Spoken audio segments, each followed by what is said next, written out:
자아의 샘으로부터 물이 나올 때까지는 시간이 걸릴 것이다. 내가 인내할 수 있는 것보다 더 갈증을 참아야 한다. 그래서 나는 고독을 선택한다. 나는 나 자신을 기다리고 있다. 사람은 누구나 스스로 이해하고 판단할 능력이 있다고 여긴다. 자신에게는 자신만의 생각이 있고 타인 또한 그만의 생각과 판단력이 있다고 믿는다. 그러나 대중 속에 섞여 있으면 혹은 커다란 조직의 일원이 되어버리면 어느샌가 그 사람들처럼 살게 되고 내 식으로 생각하지 않게 된다. 그 상태가 지속되면 사람들이 나를 나 자신으로부터 추방하고 나에게서 영혼을 빼앗으려고 할 것이다. 그래서 나는 모든 사람들에 대해 악의를 품으며 두려워한다. 그때 내가 다시 잘 성장하기 위해서는 사막이 필요하다. 고독이 필요하다. 여러 교양과 교육에서 가장 일반적인 결함이 점차 내 눈에 드러났다. 그 결함은 고독을 견디는 법을 아무도 배우지 않고 아무도 노력하지 않고 아무도 가르치지 않는다는 것이다. 그러나 어떤 사람들은 혼자 지내는 것에 너무 익숙해져 있다. 그래서 그들은 자신을 타인과 비교하지 않고 조용하고 즐거운 기분으로 자신과 유익한 대화를 나누고 웃으며 혼자만의 생활을 계속해 간다. 이러한 고독한 인간들에게서 지금 존재하는 모든 창조적 결과물들이 나왔다. 그러나 고독이 아닌 다른 사람들과 비교를 하거나 당하면 그들은 자신을 골똘히 생각하며 그들 자신을 과소평가하기 쉽다.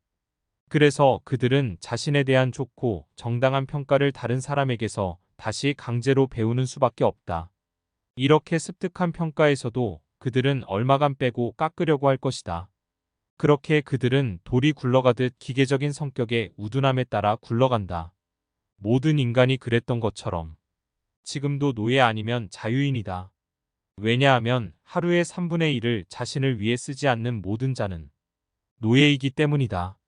자유인이 되기 위해서는 먼저 내 안의 문제와 대면해야 한다. 노예의 삶을 인지하게 되면 세상과 타인에 대한 불만으로 가득 차게 된다. 그렇다면 스스로를 차분히 돌아봐야 한다.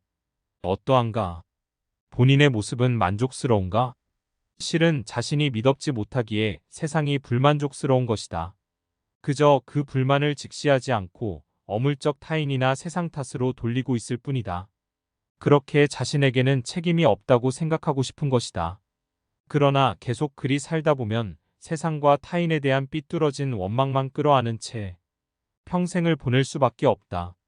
그러므로 당장의 불만은 잠시 제쳐두고 우선은 자신 안의 문제와 대면해보라. 그리고 대처하라. 완벽하지 않아도 좋다. 일단 자기 나름의 대처를 하다 보면 그럭저럭 문제도 해결되는 법이다. 그와 동시에 타인과 세상에 대한 불만 역시 자연스럽게 사그라들 것이다. 세상의 상식, 도덕, 양심이 아무것도 하지 말고 욕망을 억누르라며 쉴 새 없이 떠들어댄다. 그 속에서 우리는 이건 괜찮을까, 이건 참아야 할까 갈등하다 결국 위축되고 만다. 그러나 잊지 말아야 할 사실이 있다. 실제 행위를 하는 주체는 그 누구도 아닌 나 자신이라는 점이다.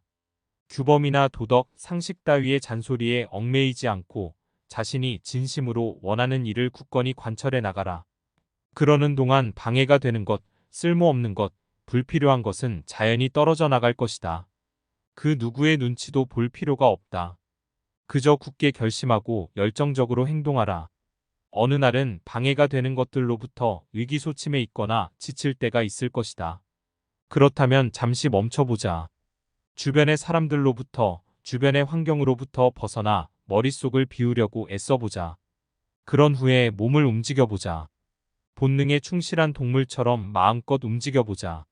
살갗으로 만지고 바람과 물을 몸으로 느끼고 근육이 달아오를 때까지 걷고 마음껏 소리치고 햇볕을 쬐고 밤의 냉기를 맛보고 풀꽃의 향기를 맡고 먹고 마시고 기분 좋게 눈꺼풀을 닫아보자. 지금 당신은 이제껏 가둬두었던 당신 안의 야생을 들판에 풀어놓았다. 이제 그것은 분명 당신을 회복시키고 새로운 에너지를 불어넣을 것이다. 우리는 아직 더 멀리 갈 수 있다. 우리가 가진 능력 전부를 우리는 알지 못한다. 우리는 이상을 품고 그것을 향해 가고 있으나 그 이상이 있는 곳 또한 우리의 한계 지점은 아니다. 우리의 능력은 상상 이상으로 크며 우리는 아직 멀리 갈 수 있다. 이상을 넘어 더 큰 광야의 대지보다도 멀리 도달할 힘이 우리 안에 숨어 있다. 그러니 자신을 능가하는 목표를 지녀라. 각자 나름의 인생 목표를 세웠을 것이다. 그 목표는 어떠한 목표인가? 조금만 노력하면 금세 손에 닿을 듯한 목표인가? 아니면 판타지로 가득 찬 아득히 먼 목표인가? 혹은 누군가의 목표를 흉내낸 목표인가? 그것이 어떤 것이든 그 목표는 당신 자신을 뛰어넘는 곳에 있어야 한다. 그것도 과거의 인물들이 남긴 길과는 아득히 먼 끝에. 자신을 능가하는 목표를 지녀라. 그리고 자신을 소홀히 여기지 마라. 무엇을 하든 전신과 전력을 다해야 한다. 이는 수긍할 만한 좋은 결과를 내기 위함이 아니라 자기 자신을 소홀히 대하지 않기 위함이다. 전력을 쏟지 않고 얕은 꾀를 부리는 것, 적당한 선에서 물러나 방관하는 것은 결국 스스로를 바보 취급하는 것과 다름이 없다. 그렇게 되면 자신이 하는 일의 가치도 의미도 부여할 수 없게 된다. 자신을 서서히 죽이는 것과 같다. 성장하라, 높이, 더 높이. 도중에 만족하지 말고 점점 더 높은 곳을 향해 성장하라. 사람으로서 살아가는 자로서 계속 전진하는 자로서 더 많은 지식을 쌓고 경험을 넓히고 사랑을 하고 고난을 받아들이고 성장하라. 그러다 보면 좋은 것이 무엇인지 눈에 들어온다. 이전에는 눈길 한 번 주지 않았던 것이 얼마나 좋은 것인지 비로소 체감한다. 일단 그 높이에 다다를 때까지 자신을 성장케 하라.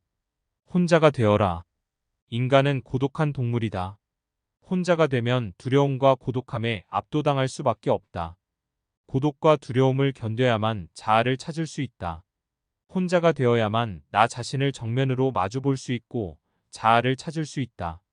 자신에게 온전히 충실할 수 있어 나만의 기준에서 비롯된 진정한 행복과 성취감을 느낄 수 있다.